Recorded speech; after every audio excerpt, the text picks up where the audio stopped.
how did this all happen? Funny you ask. We met backstage at a Cradle Filth show in like March of last year or something like that. And we ran into each other again at the Ghost Inside, their big reunion show in downtown LA. And everyone was there. We all got along and exchanged information, and we just kept running into one another.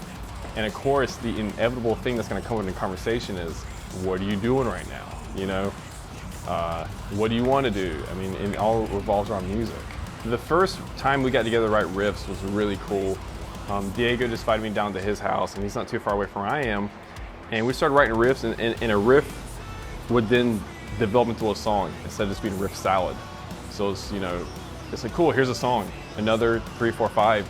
And before we know it, we had a head full of songs. We knew we wanted to do something with it. And it was kind of that like unspoken commitment to one another that we're like, hey, we should do something with this. Considering we're making a record during a pandemic like COVID, I think what I'm looking forward to the most is getting out there to the world again, and the world opening back up and getting through this weirdness, and just playing the music.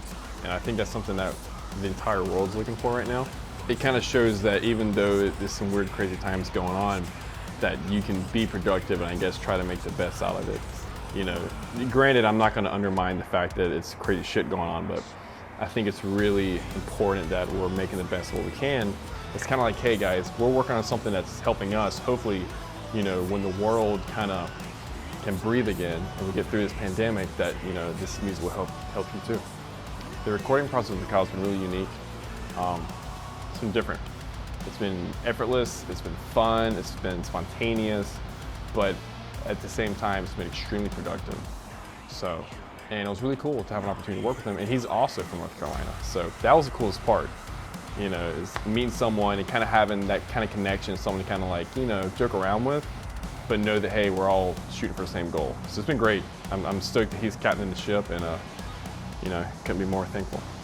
This project has been different than anything I've ever done because this is the first project where Diego, Chris, and Aru worked hand in hand with Sarah McLachlan to adopt me into something. So I'm really thankful for that.